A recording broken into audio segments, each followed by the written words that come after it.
Let's begin the third section of Chapter 9, America and World War I. The first two sections dealt with the reasons for the outbreak of the war, the four causes: nationalism, imperialism, militarism, and the alliance system. Section 2 dealt with how and why we got into the war, and Section 3 deals with the highlights of the war. And so we're going to look at some of the key people, some of the key events of America in World War I. Okay, so shortly after joining the war, after we declared war in 1917, America sent a force of American troops known as the American Expeditionary Force. These were sent to Europe, and of course President Woodrow Wilson, who was the commander-in-chief, ordered these troops to be raised. We didn't have much of an army at this time, only a few 100,000 men, so we had to raise an army and train them, and that army that we sent to Europe to fight would be the AEF. The AEF was put under the command of General John J. Pershing, known as Black Jack Pershing, a West Point graduate. Pershing had fought in the Indian Wars. He fought at the Battle of San Juan Hill in the Spanish-American War. I wouldn't say necessarily along the side of Teddy Roosevelt, but he was there. He had fought against the Filipino rebels after we had won the war against Spain in the Spanish-American War. There was a rebellion by Filipino rebels. We talked about this in the last chapter, I believe it was. And Pershing fought in that war. War is probably the wrong word. Rebellion. There were 100,000 or more dead Filipinos and thousands of Americans who died in the conflict. So again, he has some experience. And then, of course, we talked about this also. He led the expedition into Mexico against Pancho Villa, and this would be in 1917. Okay, I'm sorry. He led against Pancho Villa a few years earlier. I'm sorry, before the beginning of the war, in 1917. There we go. Sorry. Pershing insisted that the American soldiers be well trained before being sent to the Western Front. And so this was something he believed in, that the soldiers would be well trained, well equipped, properly prepared for going to combat. And because of this, he, the leader of the American forces themselves, lost fewer men. The better trained, the better equipped you are, the more likely you are to survive any type of combat situation. So as a result of this, being better trained, spending the time and the money to train our men, American troops arrived before 1918. I'm sorry, rephrase that. Clear that up a little bit. There we go. As a result of this, few, I think there's a key word that we need to concentrate on for this particular sentence. Few troops arrived before 1918. The bulk of our troops arrived after 1918 began. Pershing also demanded that American forces fight together under his control, under his command, and not be used to fill the gaps in the French and the British armies. He did not want our troops to be plugged into French forces or British forces just to sort of fill a gap, because they've lost a great deal of men as a result of the war. And because of this, the American forces were able to stay together, fight together as a unit, and they were highly effective. By 1918, over 1 million American men, American soldiers, had made it to Europe. The AEF was over 1 million. There would be essentially another million who get to the war by the time the end of the war. We had about 2 million men in theater by the end of the war. The AEF suffered more than 250,000 casualties. That is dead and wounded, including more than 50,000 who were killed in battle. So we had a little over 50,000 dead, and we had a little over 200,000 who were wounded in combat. Now, this seems like a lot. 250,000 men is a lot. That's a huge number, but keep in mind, when you compare that to the numbers of men, that should be a zero there. Yeah, 250,000. Again, it's more than that. Just round it to that number because it's an easy number to remember. Keep in mind that the war had been going on before we got there for 2.5 to almost 3 years, and the number of dead and wounded prior to our full involvement was probably about 17, 18 million dead and wounded prior to our involvement. Total, over 20 million dead as a result of the war, and probably had a few more million who were wounded. So our numbers, 250,000, seem not like a whole lot when you compare it to them, but by our standards, it's a lot of men. President Wilson refused to allow African American regiments to serve in the AEF. But 2 of those regiments, all black, all African American regiments, served under French command. We still had a lot of issues over color. President Woodrow Wilson was a good man in some ways. He was debatable as to a military leader or even a president. There are a number of people today who look back upon his legacy as a progressive president, and there are many who look back upon his legacy as a commander-in-chief and kind of go, no. There has been a lot of talk recently with some of the events that are unfolding at some of the college campuses, Missouri, for example, the University of Missouri, some things that have occurred, and I think we discussed them previously, where Woodrow Wilson's racism has sort of come to the foreground and become a huge topic. Whether that's the case or not is not really relevant to what we're discussing, but it has, I think, been proven relatively sufficiently that he was a racist. And this is not uncommon back in the early 19-teens. And we're not going to get there now. We may get into it later. But for right now, we'll stick to this. But was it his racism that kept these African Americans, and we had well over 100,000 who served in the military at this time, was it his racism that kept these blacks out of the military, or keep them out of serving with the American group, and then allowed them to serve with the French? I don't know. But it is something that may deserve a little bit more conversation later on. Okay, the Battle of the Argonne Forest. Let's move forward. This is the greatest battle, the best known battle of the entire war. This occurred in 1918, Battle of Argonne Forest, which is in the northeastern part of France near the Belgian border. In fact, it is on the border with Belgium, and part of the forest is in Belgium, part of the forest is in France.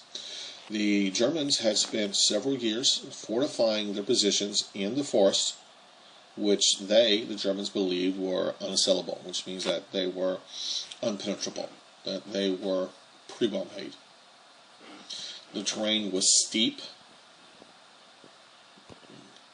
Clear that up. There we go. Steep, with barely a flat. By the way, that should be the word flat. I'm sorry, that should be an L there. Flat. That just makes it look worse, doesn't it? That's just a typo. I apologize for that, but that should be flat. That doesn't help either.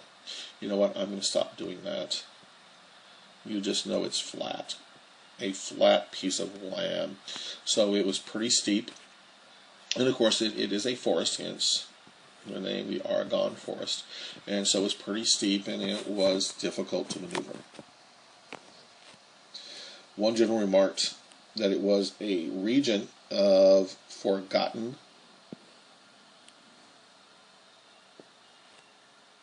okay. This doesn't make a lot of sense the way it is here. I don't know what happened when this was being translated or moved from the form it was into the Word document. A region that was forgotten when level ground was being created. So he just said that when God made the earth and he made all the level land, he just did not get around to the Argonne Forest being level. Okay. German defenses included miles of barbed wire, often hidden in the underbrush. Okay, pretty formidable defensive position right there. There were also high concrete walls to block the progress of tanks, and deep pit traps to which the tanks might fall. Okay, doesn't sound good. And of course, machine guns, machine gun nest is a term that is used. Machine gun nest, oftentimes hidden inside a steel concrete bunker. It could be hidden in some foliage, in some of this brush, in the underbrush, and of course usually it was fortified with at least sandbags, well hidden, well thought out defensive position. They were everywhere. So the Argonne Forest was steep, dense woods with a great deal of defensive positions in place. Those defensive positions included barbed wire, tank traps, and machine guns. Okay, let's move on to the next slide.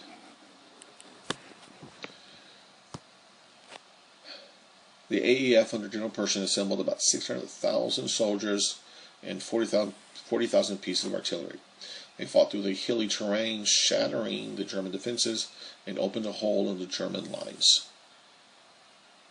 The final and most important battle of the AEF lasted a month and a half, about 6 weeks.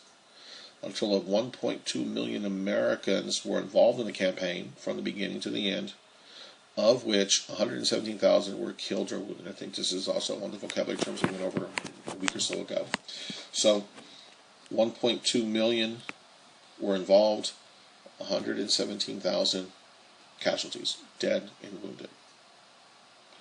Okay, let's move on to something else here. Still talking about the Battle of Argonne Forest. It was the attempt of the Allies to push through the Argonne Forest into Germany, an offensive against the Germans to force the Germans to surrender. It was a huge battle. Well over 1 million Americans participated, and it defeated the American AEF. The American forces defeated the Germans, pushing them back into Germany, essentially putting them on the run. Of the 1.2 million Americans who fought, 117,000 casualties. Now, during the Civil War, Congress created what they called the Medal of Honor for officers and non-commissioned soldiers who most distinguished themselves by gallantry in action. Now, this gallantry in action has really no literal definition. It could mean any number of things, and we'll talk about Alvin York in just a moment. We've already discussed it, but I'm going to go back into it again. This is the definition of gallantry in action. It could be any number of things. You are a soldier and you do something extraordinary, save the lives of your entire platoon by taking out several machine gun nests. I mean, any number of things can and do fall under this category of gallantry in action. More than 3,400 soldiers have been awarded this medal, which is the highest award we, the United States, can give to a soldier. Now, one of those who received this was Alvin York. Those are the years of his life. A devoted Bible reader. He almost avoided military service as a conscientious objector, which means that his religion does not allow him to participate in war.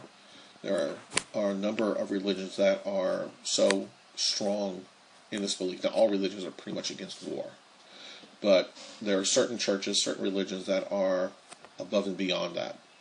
And as a member of one of those religious sects, York could have gotten out as a conscientious objector. He was drafted at the age of 29, and he went in and basically told them that, no, I can't do this because my religious beliefs. His commanding officer gave him a choice: let him go home, let him talk to his friends, his family, his preacher. He came back from that brief time away from the military and said, yeah, I believe I should serve. And he did.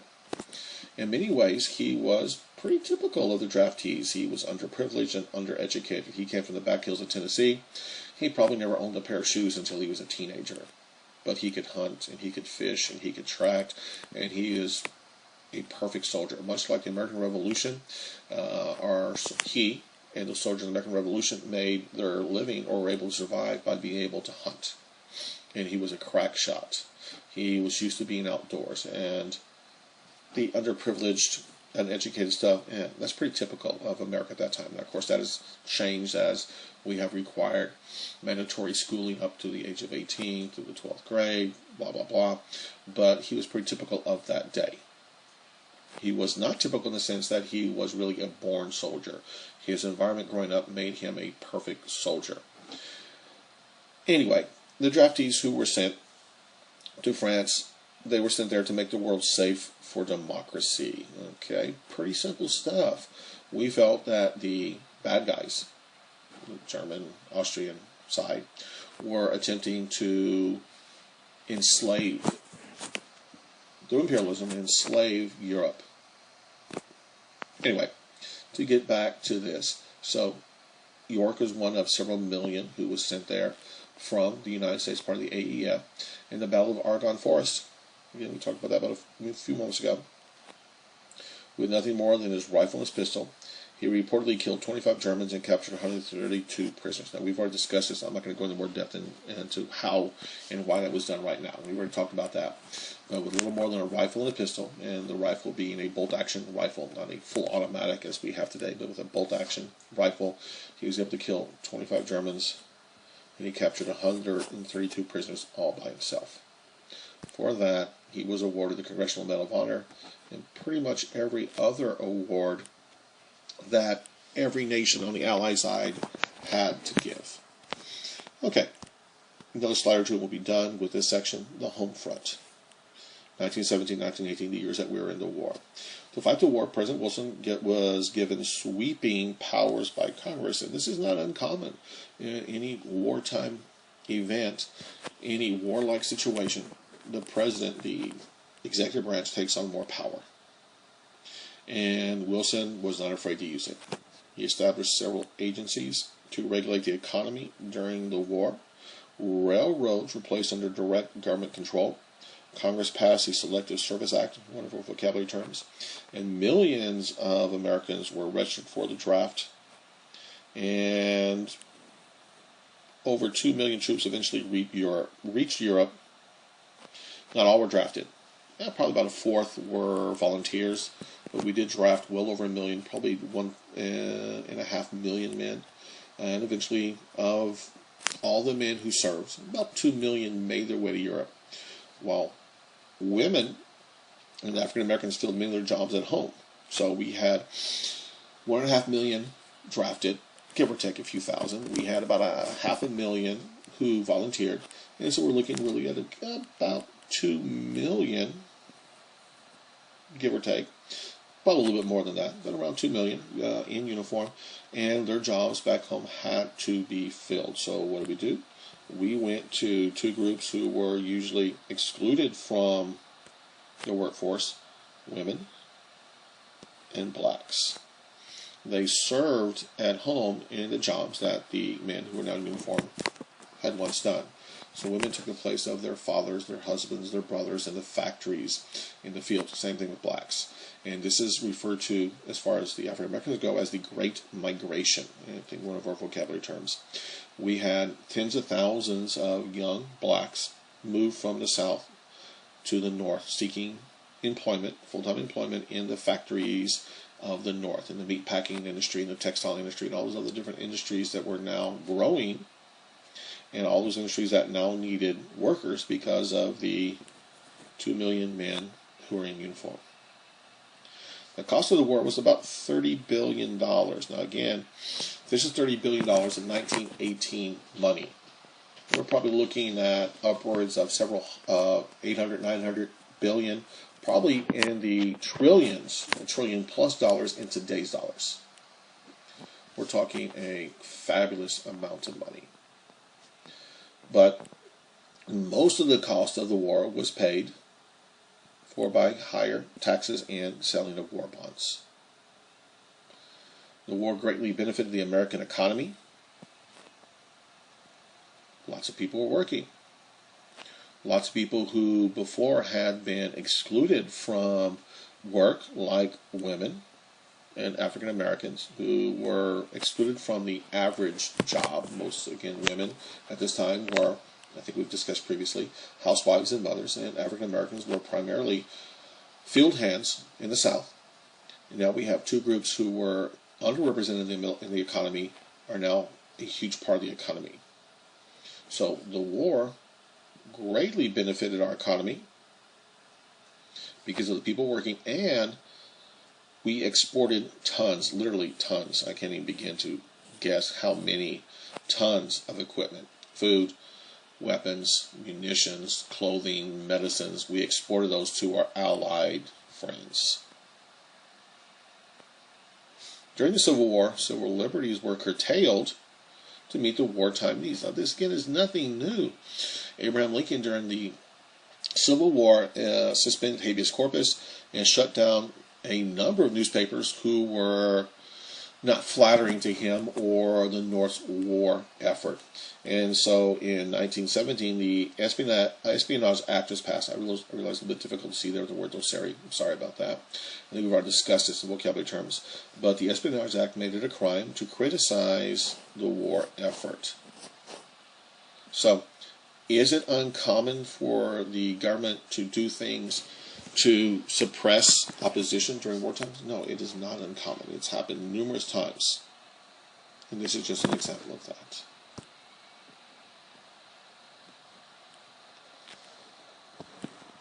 I believe we have a couple more slides. Wilson's 14 points. President Wilson broadened American war aims for defense of freedom from a freedom of the seas to crusade to make the world safe for democracy. So originally we had hoped to create an environment where freedom of the seas was respected by all, and the word crusade is used. I think it's used correctly. Keep in mind, Wilson was a progressive. He believed in fixing societal problems through the legislative process. He wanted to make the world safe for democracies. Okay, not a bad goal. I think many of us here believe that's a noble cause. America's found it inspiring to endure the war for such high-minded ideals. We didn't mind the sacrifices many people made. I mean, I'm not talking about the soldiers who lost their lives or lost a limb, the couple 100,000 couple 100,000 wounded, or the 50+ thousand dead, or the fact that we had to conserve at home. No, we're not talking about, we are sort of talking about those things. Those are some of the things we had to endure: the loss of life, the loss of money, okay, because it did cost a lot of money. But we found that the concept of making the world safe for democracy, we found that concept to be something worthy of our time and pain. In January of 18, really just a few months before the war ends, Wilson delivered his speech, 14-point speech, in a joint session of Congress.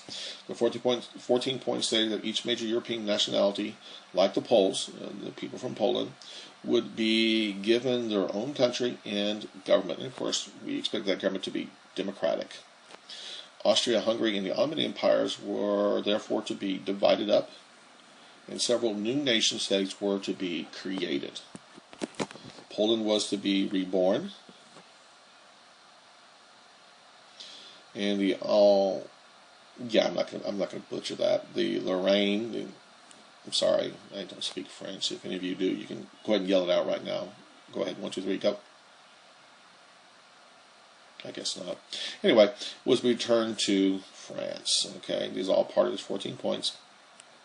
His 14 points also introduced several other changes to increase international cooperation, and this was very important, he felt, to creating a world that was safe for democracy, to create a world where we would not have another world war. Some of these changes would be a call for the freedom of the seas, a reduction of armaments, and the removal of trade barriers. Pretty important stuff. I think most importantly, he wanted to, and this is the last one mentioned here, an anti-secret diplomacy. That secret diplomacy is, of course, the alliance system.